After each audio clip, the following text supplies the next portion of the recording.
Hello and welcome students. आज के इस लेक्चर में हम कुछ दो इम्पोर्टेंट थ्योरम्स करेंगे, ठीक है। और इनका प्रयोग 7.2 एक्सरसाइज को सोल्व करने में जो है बहुत ही इम्पोर्टेंट रहेगा। तो थ्योरम फर्स्ट जो है वो है angle opposite to equal sides of an isosceles triangle are equal. क्या मतलब है इसका? मान लीजिए एक आइसोसेलेस ट्रायंगल है ए बी सी, ये है वो ट्रायंगल ए बी सी जो कि आइसोसेलेस है। अब आइसोसेलेस ट्रायंगल है तो कोई भी दो साइड्स क्या होंगी? इक्वल होंगी। और ये साइड ए बी और ए सी हमने इक्वल मान ली। ओके, अब इसमें प्रूव क्या करना है हमें कि angles opposite to these two equal sides, इन दोनों जो कि बराबर भुजाएं हैं, इनके अपोजिट एंगल, ए सी के अपोजिट एंगल बी और ए बी के अपोजिट एंगल सी, ये दोनों इक्वल होंगे, ऐसा इस थ्योरम में कहा गया है। तो हमें प्रूव करना होगा कि angle B equal to angle C के है। ओके, कैसे करेंगे? सबसे पहले लिखते हैं हम given.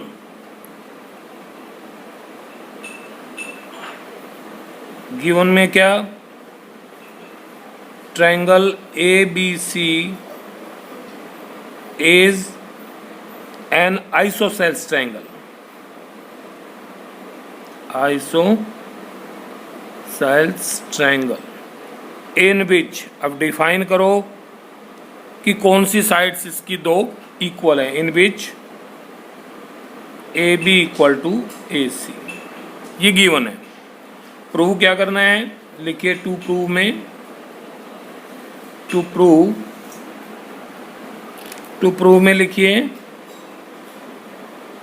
Angle opposite to these two equal sides are equal, यानी कि एंगल ए बी के सामने सी और ए सी के सामने B, angle B equal to angle C होगा। ये हमें प्रूव करना है।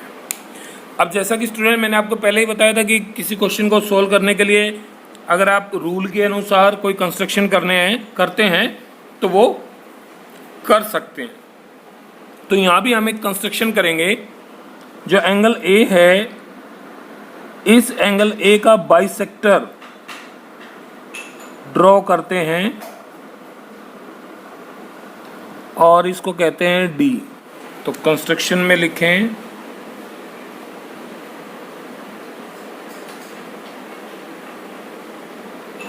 AD angle bisector of angle A, draw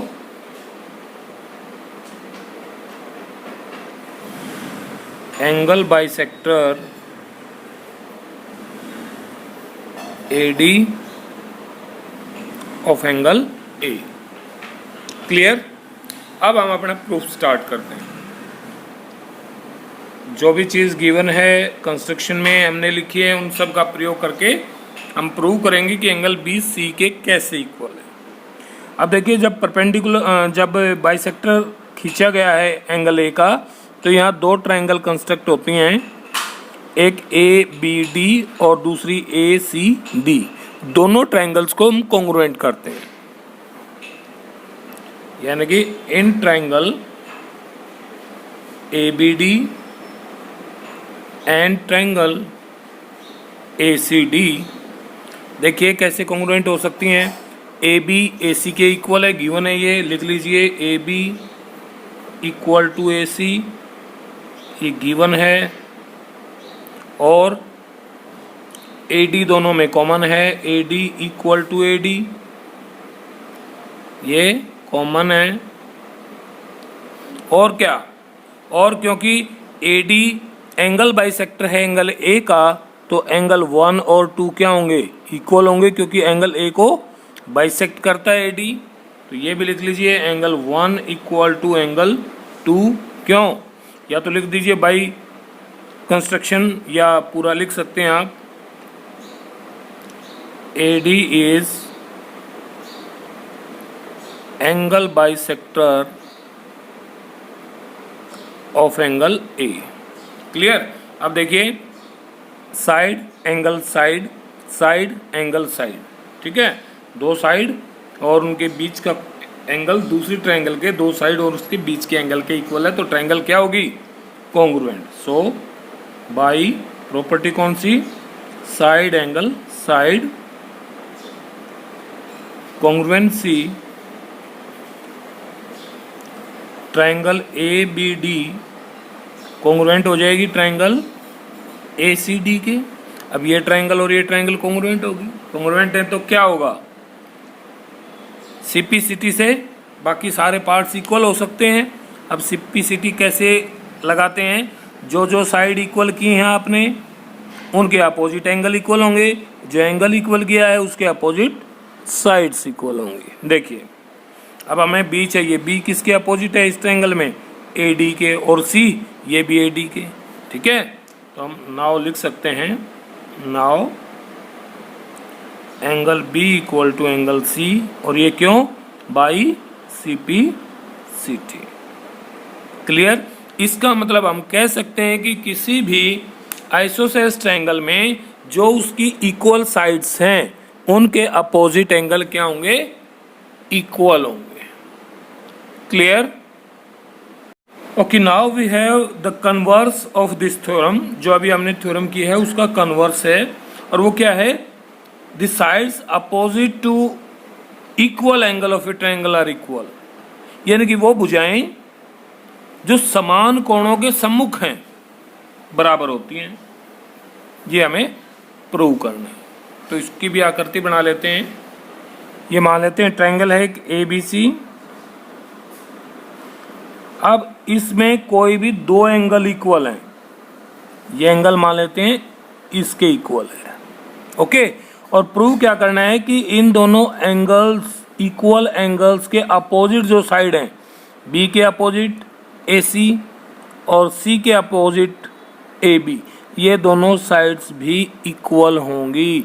ये हमें प्रूव करना है। ओके, तो ये लिखते हैं, पहले गिवन लिखते हैं।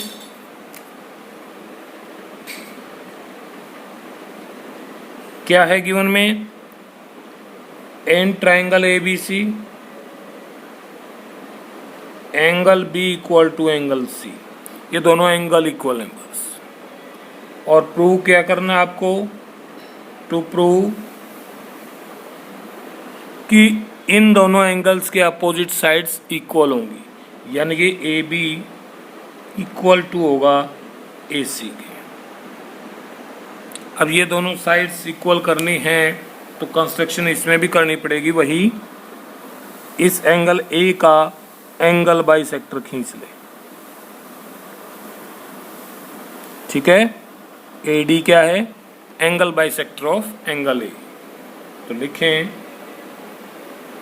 Construction, draw angle bisector A D of angle ए। ठीक है, अब देखिए सेम लास्ट क्वेश्चन की तरह, लास्ट थ्योरम की तरह इन दोनों ट्रायंगल्स को हम कॉन्ग्रुएंट करेंगे। तो आइए ट्रायंगल्स को कॉन्ग्रुएंट करते हैं। प्रूफ लिखते हैं, proof triangle A B D and in triangle A C D क्या क्या इक्वल कर सकते हैं हम? देखिए एंगल बी एंगल सी के इक्वल दिया है, तो लिख लें angle B equal to angle C, और इसका रीजन क्या देंगे? गिवन। जब ए डी बाइसेक्टर है एंगल ए का, तो एंगल 1 और 2 भी इक्वल होंगे। तो लिख लेंगे हम एंगल 1 इक्वल टू एंगल 2। क्यों? Because A D is angle bisector of angle A. Okay, अब देखिए यहां एक बात समझने की है कि किसी ट्रायंगल के अगर दो एंगल दूसरी ट्रायंगल के दो एंगल्स के इक्वल हैं तो ऑटोमेटिकली तीसरा एंगल यानी कि ये एंगल इसके इक्वल हो जाएगा। पता है कैसे? देखो, एक ट्रायंगल के दो एंगल मान लीजिए, एक 50 है एक 60 है, तो ये दोनों तो इक्वल हो गए 50 और 60 के, दूसरी ट्रायंगल के। तो इन दोनों से थर्ड एंगल क्या निकलेगा? 70 डिग्री। इन दोनों से भी 70 डिग्री। कैसे भाई? 180 माइनस इन दोनों का सम, 180 माइनस इन दोनों का सम, तो थर्ड एंगल भी क्या होगा? इक्वल होगा। इसका मतलब इस ट्रायंगल के तीनों एंगल हम कह सकते हैं इसके इक्वल हैं। और एक साइड जो बीच में है AD, ये कॉमन है, तो दोनों ट्रायंगल क्या हो जाएंगे? कॉन्ग्रुएंट। तो अब हम लिखेंगे AD इक्वल टू AD। क्यों? It is common side of both triangle.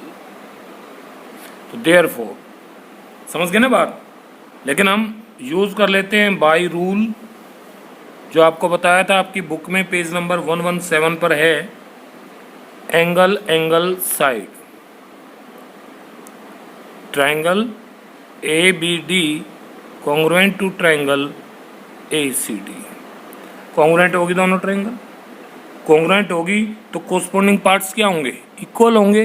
तो देयरफॉर जो ये दोनों एंगल्स इक्वल हुए, इनके अपोजिट साइड्स इक्वल होंगे, यानी कि this implies AB equal to AC, और रीजन क्या देंगे? By CP/CT। तो आप यहाँ से लिख सकते हैं कि किसी ट्रायंगल के अगर दो एंगल इक्वल हैं तो उनके अपोजिट साइड्स भी इक्वल होंगी। क्लियर ना?